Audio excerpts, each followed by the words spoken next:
오늘 우리가 읽은 사도행전 본문은 당혹스러운 반전으로 19절을 시작하고 있어요. 유대인들이 안디옥, 여기서 안디옥은 바나바와 바울을 파송한 그 수리아의 안디옥이 아니라 비시디아의 안디옥입니다. 비시디아의 안디옥에서 그 이고니온에서 와서 무리를 충동해서 그들이 사도 바울을 돌로 쳐 거의 죽게 했다라고 얘기하고 있어요. 그들은 사도 바울이 돌에 맞아서 죽은 줄 알고 성 밖에 그를 던져 두었다라고 오늘 본문에는 이야기하고 있습니다. 아니 바로 얼마 전까지, 바로 18절까지 어떤 이야기입니까? 바울은 헤르메스요, 바나바는 제우스다. 바나바는 그리스의 최고 신이 제우스 신이고, 바울은 그 제우스의 전령 역할을 했던, 마치 제우스의 우체부 역할을 했던 제우스의 사신이었던 헤르메스가 바로 바울이다. 그러면서 그를 경배하고 그에게 제사하려고 제우스 신당의 제사장까지 오고 오지 않았습니까? 그것을 바울과 바나바가 뜯어말려서 결국 그들에게 복음을 전하는 기회를 삼죠. 바로 전까지 그렇게 바울을 향했던, 그렇게 뜨겁게 바울을 바라봤던 그 마음들은 어디로 온데간데 사라지고 바울을 죽이고 있는 거예요. 어떻게 사람이 이렇게 쉽게 돌변할 수 있냐는 거죠. 물론 안디옥과 이고니온에서 유대인들이 와서 그들의 충동으로 바울을 죽였다라고 얘기하고 있지만, 물론 죽인 줄 알고, 완전히 죽이지는 않았습니다. 죽인 줄 알고 사도 바울을 내버려 두었는 거죠. 도대체 어떤 일이 일어났기에 사도 바울을 그렇게 죽이는 일이 일어났는가? 어떻게 사람들의 마음이 180도로 이렇게 뒤바뀔 수가 있냐는 거예요. 먼저 안디옥과 이고니온에서 온 사람들은 어떤 사람들일까요? 우리가 아마 벌써 좀 긴가민가 까먹었을 것 같아서 잠깐 13장과 14장을 살펴보겠습니다. 13장 50절을 보겠습니다. 13장 50절. 안디옥에서 온 사람들은 어떤 사람들인가? 바로 사도 바울을 핍박했던 사람들이에요. 이에 유대인들이 경건한 귀무인들과 그 산의 유력자들을 선동하여 바울과 바나바를 박해하게 하여 그 지역에서 쫓아내니, 바울과 바나바가 회당에서 인기를 얻는 것을 보고 사람들의 관심과 사람들의 칭송과 사람들의 선망이 자신들을 향했었는데, 그것이 바나바와 바울에게 뒤바뀐 것을 보고 시기한 사람들이 있었죠. 45절이죠. 유대인들이 그 무리를 보고 시기가 가득하여 바울이 말한 것을 반박하고 비방한 바로 그 사람들이 끝내 귀부인과 그 지역의 유력자들을 설득해서 선동해서 바울과 바나바를 밖에서 쫓아냈습니다. 바로 쫓아냈던 사람들이 또 이어서 이고니온에서 14절 4절이죠. 그 신의 무리가 나뉘어 유대인들을 그 신의 무리가 나뉘어서 유대인을 따르는 자도 있고, 사도 바울을 핍박하고 반박하는 그 유대인입니다. 악감을 가진 유대인들입니다. 따르는 자도 있고 이방인과 있는지라 이방인과 유대인과 그 관리들이 두 사도를 모욕하여 돌로 치고 달려드니, 벌써 앞서서 사도 바울과 바나바를 향해 돌을 던졌던 한 무리의 유대인들이 이고니온에서도 있었던 거예요. 그들이 사도 바울과 바나바가 루스드라에서 복음을 전했을 때 많은 사람들이 그 복음 앞에, 예수 그리스도 앞에 돌아가고 있다라는, 예수님을 구주로 믿고 있다라는 이야기를 듣고 그 소문을 듣고 어디서요? 안디옥에서 이고니온에서 쫓아와서 그 루스더에 있는 사람들을 충동질하고 있는 거예요. 한번 지금 그 우리 이전에 한번 지도를 놓고 사도 바울의 1차 전도 여행을 우리가 잠깐 한번 살펴봤었는데 지도를 한번 봐보세요. 저기 루스더라 있죠? 이곳 지금 이게 지도가 조그맣게 되어 있으니까 이고니온과 루스더라 사이가 얼마 먼 것 같지 않아? 60km예요. 60km면은 거리가 어느 정도 거리인가 하면 파주에서 우리가 자주 가는 창동 정도 거리를 좀 더 가는 겁니다. 그걸 차로 가지 않고 걸어간다고 생각을 해보세요. 그리고 저기 말하는 안디옥, 비시디의 안디옥이죠. 비시디의 안디옥은 직선 거리로 해도 생각을 해보세요. 루스드라랑 이고니온이 한 몇 배쯤 돼 보이나요? 한 3배 반에서 4배쯤 돼 보이죠. 64, 24. 산 넘고 강 건너 삥삥 돌아가면 한 270, 80km 정도 되는 거리입니다. 지금 그 거리를 바울과 바나바를 죽이겠다고 그 유대인들이 바울과 바나바를 시기했던 유대인들이 자신들의 명성 그것을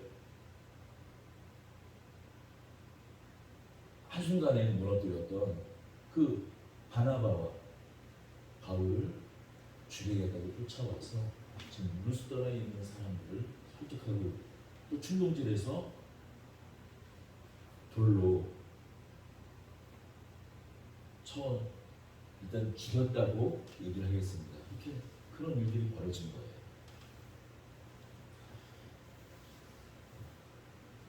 물론 여기서 돌을 던져 바울을 죽이려 한 사람들이 누구였는지는 논란의 여지가 있습니다. 이 19절 한번 다시 읽어보겠습니다. 유대인들이 안디옥과 이고니온에서 와서 우리를 충동하니 그들이 돌로 바울을 쳐서 죽은 줄로 알고 시외에 끌어내치니라. 여기서 그들이 돌로 바울을 쳐서 여기서 그들이 유대인이었다라는 주장을 하는 사람들이 있고 루스더 사람들이라는 주장. 왜냐하면 그들이라는 이 대명사가 그들이 누구를 받고 있느냐, 유대인을 받고 있느냐, 아니면 루스더 사람들을 충동질 되었던 그 루스더 사람들을 말하는 거냐 의견이 있을 수 있지만 여기서 충동질을 했으니 결국 돌까지 던지지 않았겠어요? 그리고 당연히 유대인들도 같이 던졌겠죠. 유대인들과 루스더 사람들이 돌을 던졌습니다. 바로 우리가 앞서서 이야기했듯이 당황스러운 지점은 바로 이 지점입니다. 얼마 전까지 바울과 바나바를 따랐던 사람들이 복음을 전하기 전에는 제우스다 헤르메스다라고까지 말했던 사람들이 어떻게 돌을 던질 수가 있냐는 거예요. 사람을 돌을 투척해서 죽이는 형벌이 어쩌면 가장 잔인한 형벌이에요.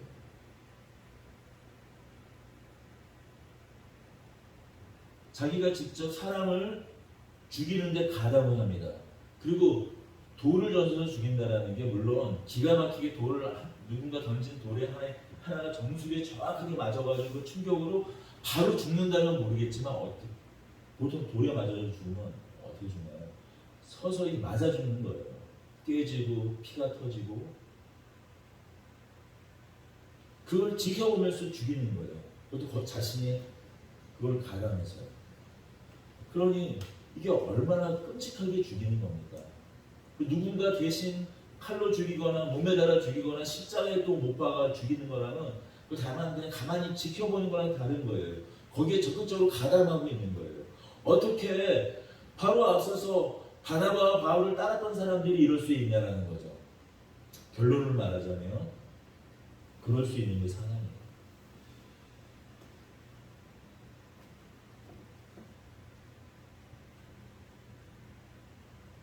안타깝지만 오늘날 교회에서 일어나는 일이기도 합니다.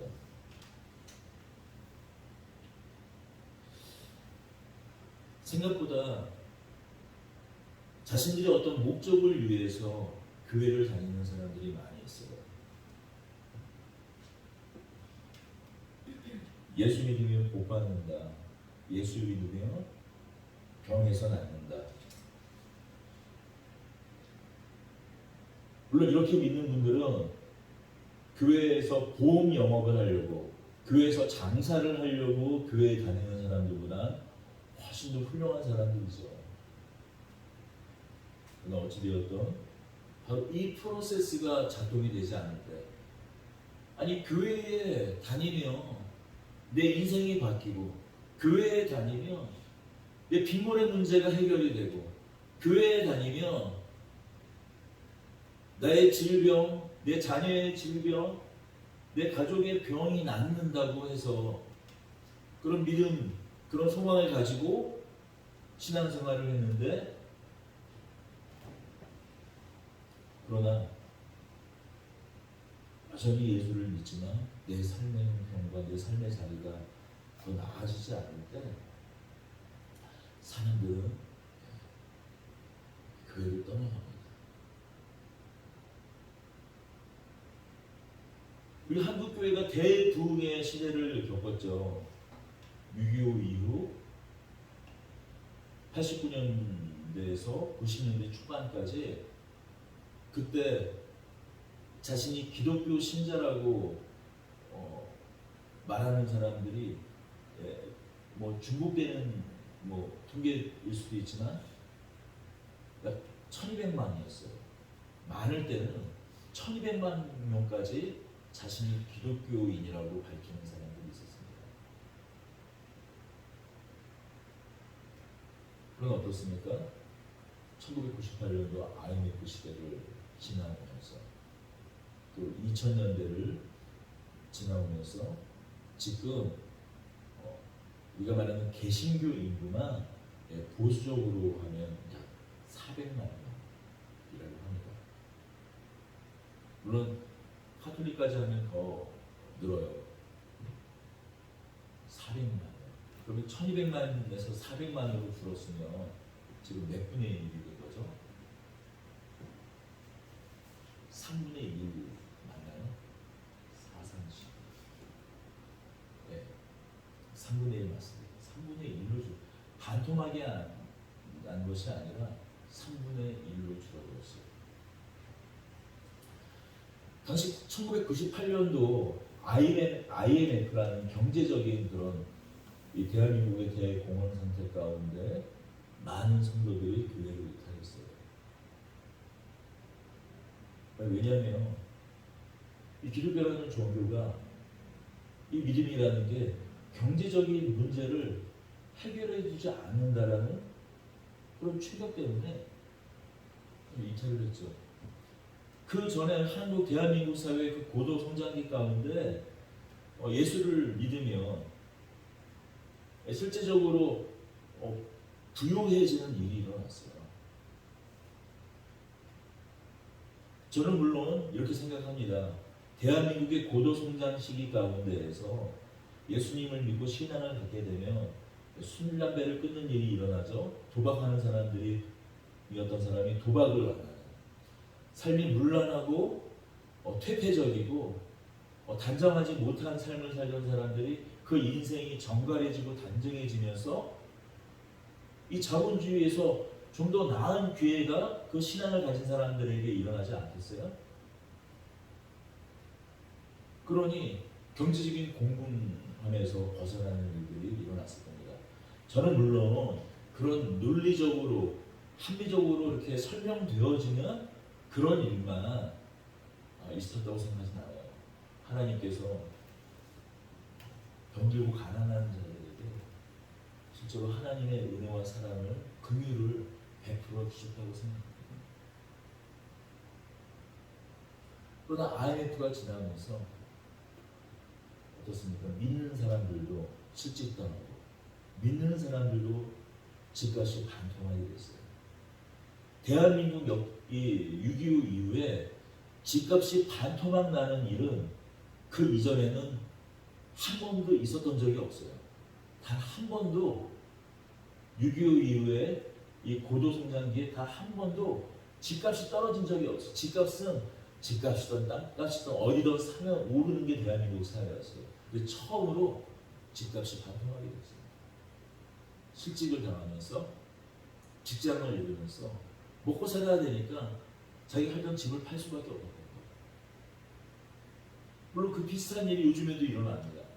영혼을 영끌이라고 해서 영끌을 해서 집을 샀는데 집을 사자마자 고점에 작년에 물렸던 사람들의 그 집값이 또 심지어는 지금 다시 반토막이 되는 일도 일어나요. 그런데 중요한 점은 뭐예요? 그런 일이 그러한 나는 안 당했으면 하는 일이 신자에게도 일어난다 안 일어난다? 일어난다라는 거예요.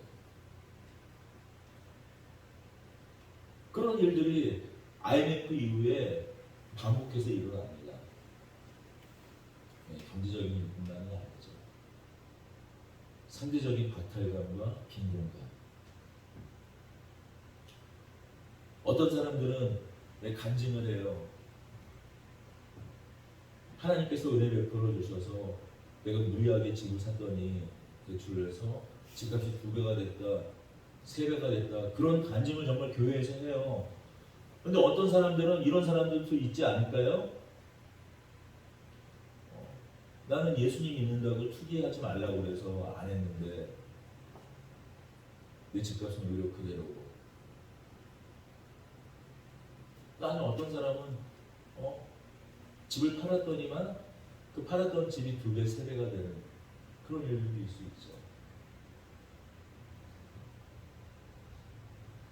거기에 신자도 흔들리지 않을 수 있는가?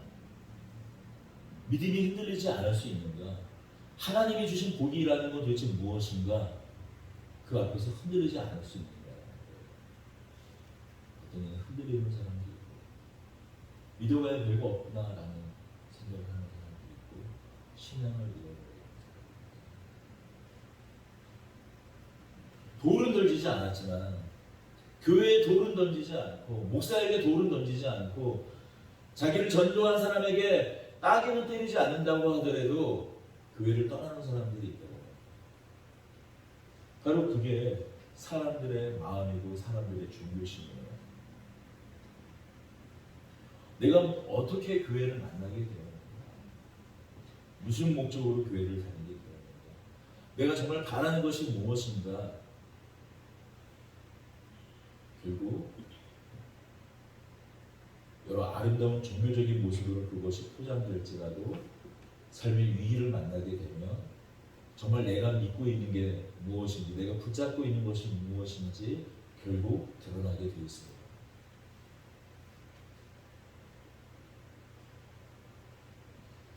사도 바울과 바나바는 루스드라에 있던 그 사람들의 종교심을 채워주지 않았을 겁니다. 하나님이 누구신지, 또 하나님이 어떻게 이 세상을 창조하였고 하나님이 창조하신 우리 사람의 목적과 또 사람은 또 어떻게 살아가야 하는지 그것에 대해서 잘 말은 해주고 있겠지만 그들의 그 루스드라 사람의 근본적인 그 근원적인 종교심, 병이 낫고 잘 살고 제우스 신에게도 원했던 그들의 욕망, 그것은 사도 바울이 복음을 전했지만 그 욕망은 그대로 사도 바울이 전한 하나님께로 옮겨갔을 뿐이었던 것 같아요. 그러니 어떤 내용과 어떤 말로 유대인들이 루스드라 사람들을 충동하고 설득했는지 모르겠지만 결국 그들과 함께 유대인들과 함께 돌을 던져 바울을 죽게 한 것입니다.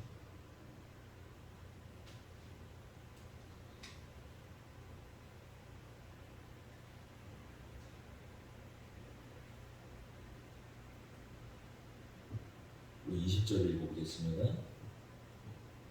이 19절과 20절을 같이 읽겠습니다. 유대인들이 안디옥과 이고니온에서 와서 우리를 충동하니 그들이 돌로 바울을 쳐서 죽은 줄로 알고 시외로 끌어내치니라. 제자들이 둘러섰을 때 바돌이 일어나 그 성에 갔다가 이튿날 바나바와 함께 더베로 가서 그런데 놀라운 기적이 일어납니다. 이거야말로 기적입니다.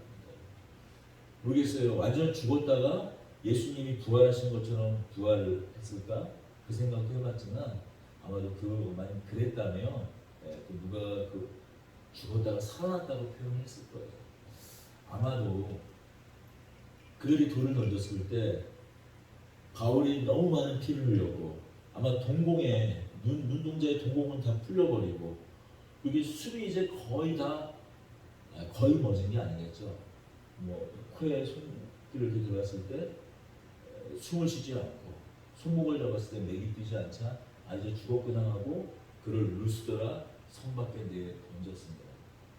그런데 그는 죽지 않았어요. 그의 호흡이 다시 살아나기 시작했습니다.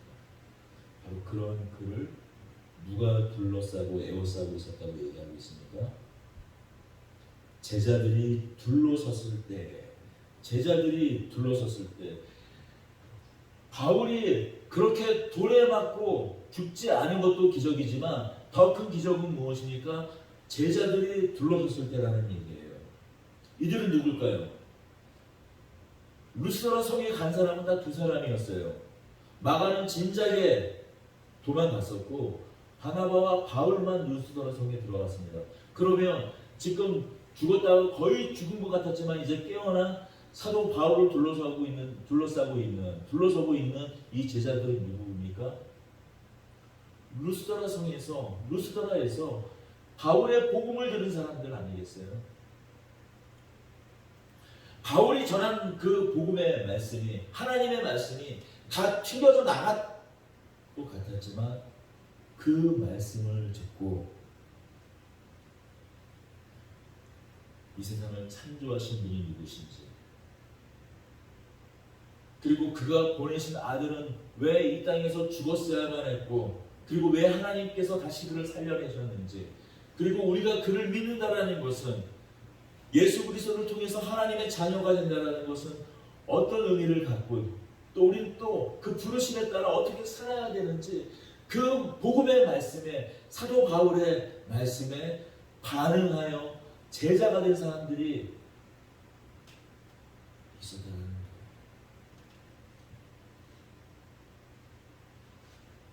평생 헛된 우상 앞에서 조아렸던 사람들이 하나님을 믿게 된 그런 놀라운 변화된 제자들이 사도 바울을 둘러싸고 있는 거예요. 기적 아닙니까?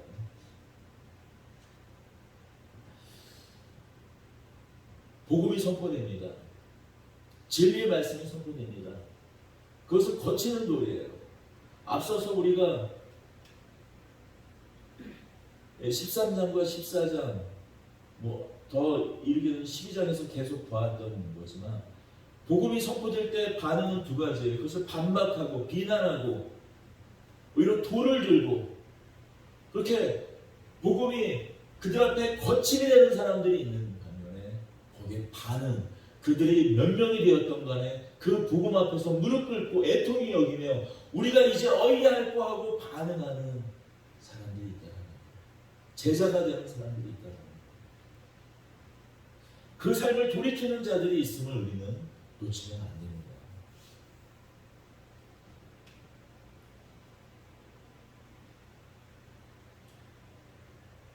사도 바울은 다시 루스드라 성에 들어가 바나바와 함께 다시 더베로 가고 그 성에서 복음을 지금까지 해왔던 것처럼 복음을 전합니다. 더불어 루스드라와 이고니온과 안디옥으로 돌아갑니다. 그것을 지나 다시 한번 복음을 전해요.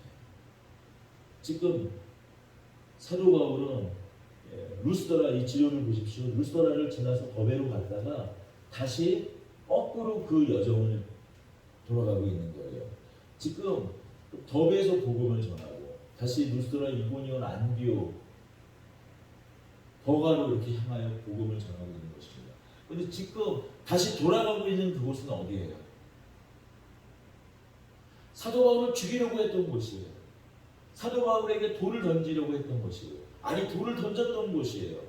다시 한번 만나기만 하면 내가 반드시 그를 죽이려고 벼르고 있는 사람들이 머물고 있는 곳입니다. 유대인들의 충동에, 유대인들의 선동에 넘어간 귀부인들과 그 지역의 유력한 사람들이, 그 지역의 관리들이 버티고 있는 곳에 다시 갑니다.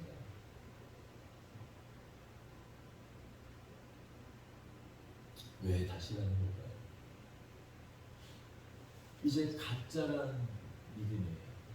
그 믿음을 어떻게 하기를 원했을까요? 사도 바울은 22절입니다. 제자들의 마음을 굳게 하여 이 믿음에 머물러 있으라. 다시 돌아가 전하는 부분은 그들의 마음을 굳게 하고 이 믿음에 머물게 권하는 일이었습니다.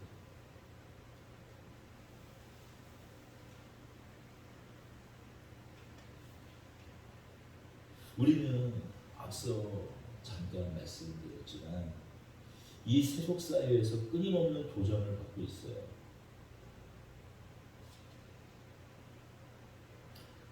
마치 루스드라에 있던 사람들이 기적을 보고도 유대인들의 감언 이설에 빠져서 현혹되어서 돌을 던졌던 것처럼 우리는 우리 앞에 일어나는 삶의 문제들 때문에 끊임없이 마음이 무너지기도 하고 휘둘리는 그런 성정의 사람들이에요. 바로 이러한 이 세속사회 앞에서 이 세상이 끊임없이 일어나는 그런 삶의 도전 앞에서 마음이 굳고 하나님을 향한 그 마음이 굳고 주님을 향한 그 믿음 안에서 어떤 상황에서도 흔들리지 않도록, 주 앞에서 흔들리지 않도록, 주를 향한 그 믿음에서 흔들리지 않고 머물 수 있도록 권면하는 겁니다. 우리 잠깐 11장 23절에 가볼게요.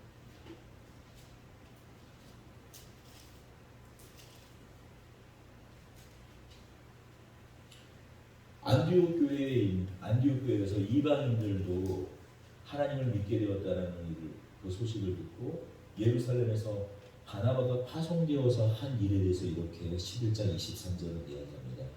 그가 이르러 하나님의 은혜를 보고 기뻐하여 모든 사람에게 굳건한 마음으로 주와 함께 머물러 있으라.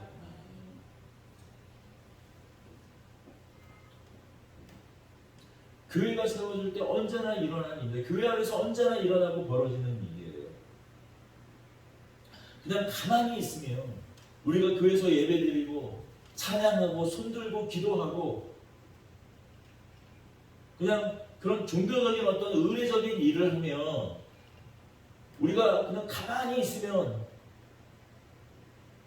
주를 향한 믿음에 굳건히 서게 되고 언제나 주를 향한 믿음에서 흔들리지 않는가? 그렇지 않다라는 거예요. 끊임없이 하나님의 말씀으로, 하나님의 복음으로 반복해서 우리에게 일어나는 도전들을 새롭게 하나님의 말씀을 통해서 새롭게 항상 바라보고 해석하는 그런 일들이 일어날 때, 삶에서 일어나는 끊임없는 도전들을 도대체 우리가 이 말씀을 통해서 어떻게 바라봐야 하는가, 그런 작업과 그런 과정들이 끊임없이 일어날 때 우리는 우리 믿음 안에서 굳어질 수가 있는 거예요. 흔들리지 않을 수가 있는 거예요. 어쩌면 이제 요즘 교회를 떠나는 사람들은 앞서서는 경제적인 문제, 질병의 문제, 그런 것들이 해결되지 않아서 떠나는 사람들이 많이 있다고 하지만 이제는 좀 더 다른 또 양상으로 바뀌고 있는 것 같습니다.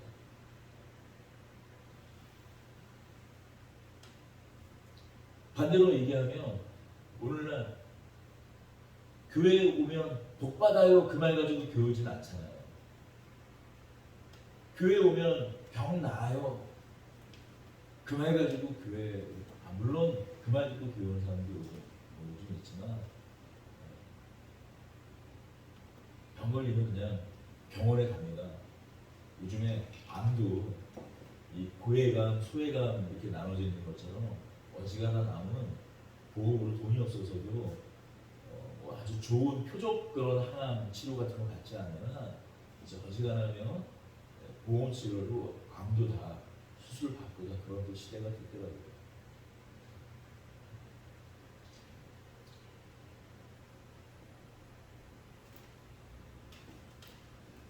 여전히 새로운 문제들이 우리 앞에 다가오고 있어요.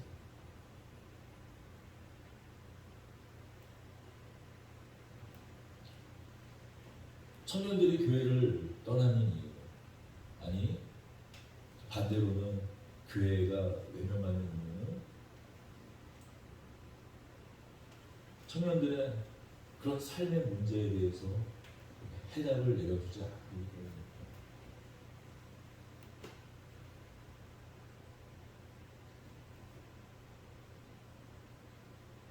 누구는 좋은 대학 나와서 좋은 집안에서 태어나서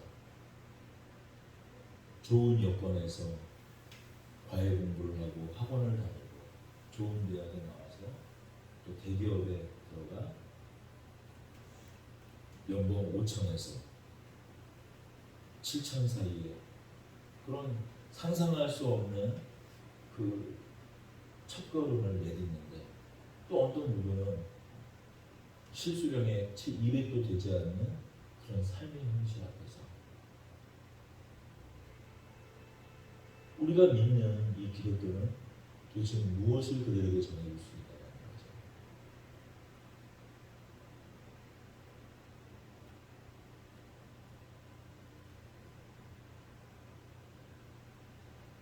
말로는 거기에 우리가 자유의 제안입니다. 거기서 참된 자유를 맛보아야 한다. 하나님의 그 복음 앞에서 우리가 그런 세상의 그 비교 앞에서 끊임없이 비교당하는 것 앞에서 좌절하지 않고 거기서 해방되고 자유를 얻어야 된다라고 말하지만 도대체 어떻게 자유를 얻을 수 있냐는 거죠.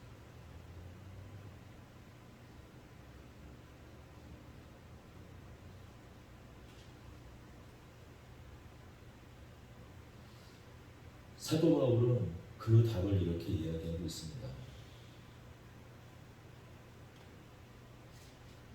14장 22절입니다. 22장 14장 22절 하반절을 읽겠습니다. 또 우리 같이 읽겠습니다. 또 우리가 하나님 나라에 들어가려면 많은 환난을 겪어야 할 것이라. 이것은 말로만 설득되어지는 것 같지는 않습니다. 말로만 되어지는 일이 아닙니다. 본보기가 있어야 되는 것입니다. 사도 바울은 로마서 5장 1절에서 11절에도 이렇게 이야기합니다.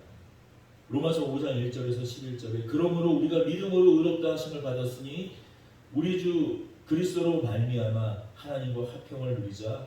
또한 그로 말미암아 우리가 믿음으로 서 있는 이 은혜에 들어감을 얻었으며 하나님의 영광을 바라고 즐거워하느니라.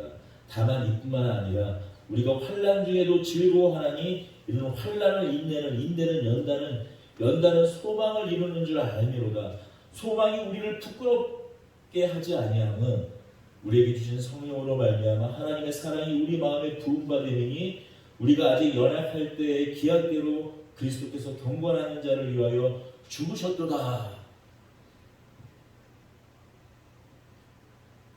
의인을 위하여 죽는 자가 쉽지 않고 선인을 위하여 용감히 죽는 자도 복 있거니와 우리가 아직 죄인 되었을 때 그리스도께서 우리 위하여 죽으심으로 하나님께서 우리에 대한 자기의 사랑을 확증하셨느니라. 사도 바울은 로마서에서도 5장 1절에서 환난에 대해서 말해요. 그 환난의 이유에 우리 앞에 있는 끊임없는 삶의 문제들에 대한 이유를 말합니다. 환난은 인내를, 인내는 연단을, 연단은 소망을 이루는 줄 아느니라. 환난, 그 환난을 통해서 우리가 그 연단할 때, 우리가 인내할 때, 그 인내와 연단의 그 모든 목적이 소망을 위해서다. 그 소망은 어떤 소망이겠습니까? 하나님 나라에 대한 소망 아니겠습니까? 근데 그 소망이 궁극적으로 어떻게 우리에게 다가온다고요? 성령으로 말미암아 하나님의 사랑이 우리에게 부어진 바 되니래요. 그리스도께서 왜 우리를 위하여 죽으셨는지, 그리스도께서 경건하지 않은 자, 곧 하나님으로부터 떠난 자, 하나님을 대적한 우리, 하나님을 모르는 자, 하나님 나라에 들어갈 수 없는 자, 하나님 나라의 영광에 이를 수 없는 우리를 위하여 왜 죽으셨는지 성령께서 알게 하셨고, 그래서 결국에 그 알게 하신 그것을 무엇으로 알게 하는 그 일을 무엇으로 이루게 하는가? 바로 환난을 통해서 환난과 인내와 연단과 그 모든 일들을 통해서 하나님 나라의 소망을 갖게 한다라고 사도 바울은 말하고 있어요. 그런데 이 말로 설득되어지냐라는 거예요. 단순히 이 말 들으면 그래, 우리 앞에 있는 환난이, 우리 앞에 있는 그런 모든 삶의 어려운 문제들이 나보다 잘 나가고 있는 사람들 앞에서 생기는 이 끊임없는 이 좌절감이 그냥 하나님 나라, 그래 너는 그렇게 가다 결국 죽을 거야. 근데 나는 하나님 나라 갈 거야. 나중에 천국 갈 거야. 그리고 난 그런 모든 상황 가운데에서도 마음의 평안이 있어. 그게 안 된다라는 거예요. 그게. 성경 말씀은 그렇게 있지만 그게 실제적인 나의 말씀으로 그게 살아내어지지 않는다라는 거죠. 그럼 어떻게 살아내어질 수 있는가? 본이 있기 때문이었어요. 그들에게 누가 있었는가? 그 루스드라에 있던 사람들, 이고니온에 있던 사람들, 안디옥에 있던 사람들, 더베에 있던 사람들, 그 사람들에게 누가 있었는가? 그런 누구를 볼 수 있었는가? 사도 바울을 보아야 돼.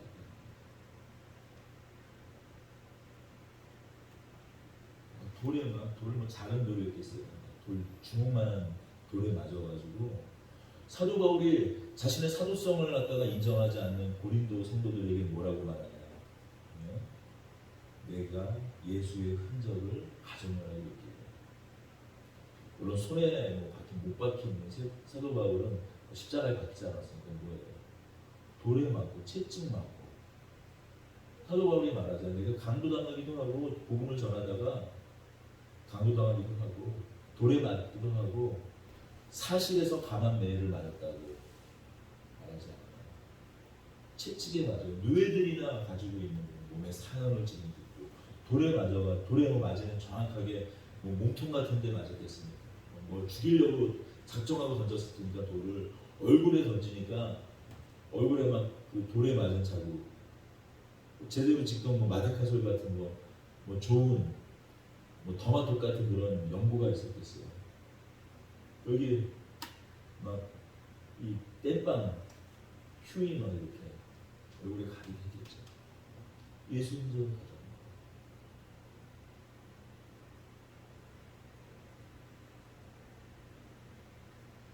하나님 나라에 대한 소망을 가져 죽음까지도 무릅쓰는 한 사람의 모습을 보고 하나님 나라에 연결됐어. 그 어떤 것과도 비교할 수 없는 그 소망을 알게 되는 것이죠. 바로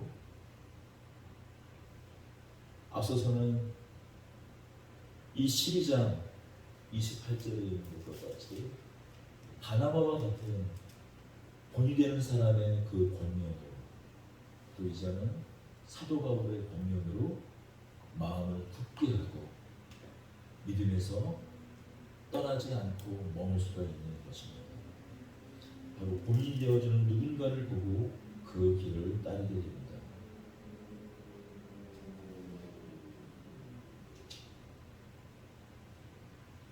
바로 거기에 교회가 세워지고 있는 거예요. 23절을 우리가 같이 읽겠습니다. 각 교회에서 장로들을 택하여 금식 기도를 하며 그들이 믿는 주께 그들을 위탁하고 수많은 반박과 대적하는 자와 자신을 죽이는 자, 바로 그들이 있었던 도시에서 무엇가 세워지고 있다고요? 교회가 세워졌어요. 사도 바울과 바나바는 자신의 팬클럽을 거기다가 팬클럽 지부를 세운 것이 아니라 거기 무엇을 세웠다고요? 교회를 세우고 거기서 자신이 영광을 누리고 자신이 칭송받는 게 아니고 누구를 또 세웠다고요? 장로를 세웠어요. 여기서 장로는 오늘날 이 조직교회에 있는 그런 장로님들 계시잖아요. 장로들. 교회는 장로님들. 그럼 우리가 생각하는 장로님과 더불어 가르치는 장로는 자신이 믿음의 본을 보이며 마음을 굳게 하고 믿음에서 흔들리지 않고 머물게 하는 그 일을 하는 사람들, 바로 교회의 지도자들을 세우고 교회를 세우고 교회가 세워지는 거예요.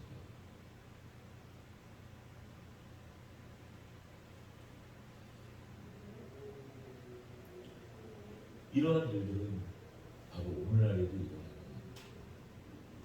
환난을 통과하지 않는 교회는 없습니다. 인내함을 통과하지 않는 교회는 없습니다. 연단을 통과하지 않는 교회는 없습니다.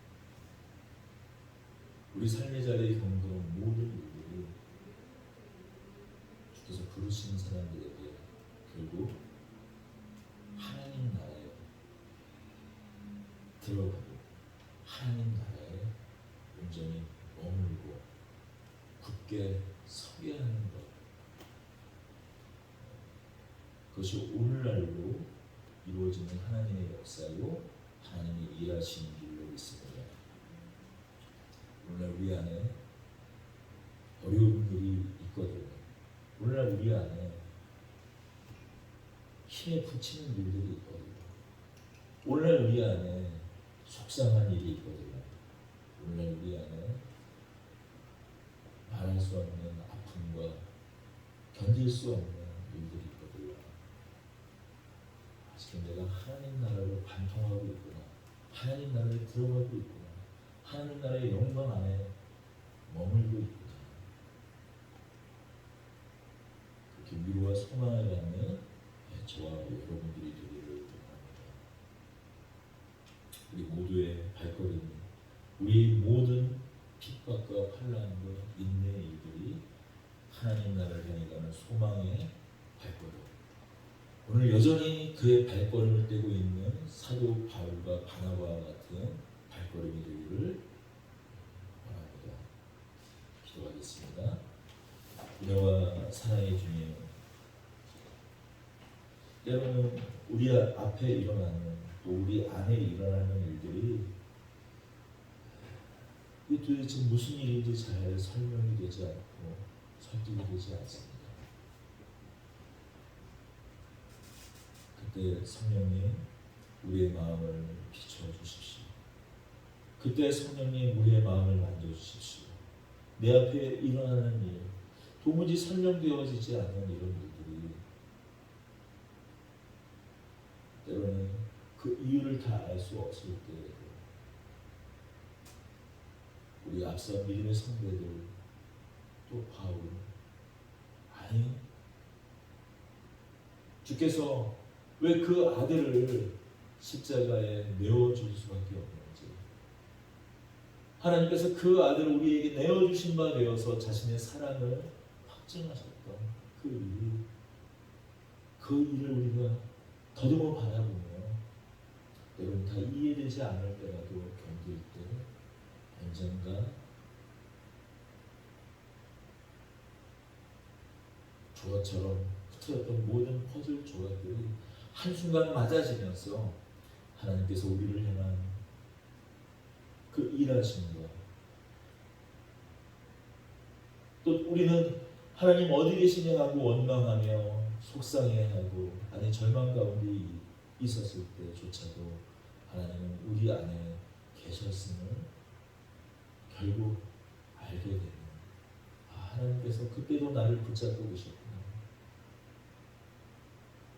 모든 원망이 변하여 찬송과 영광의 고백이 되는 그날까지 주님 우리가 끝까지 나아갈 수 있도록 지켜주시고 또한 붙잡아 주시옵소서.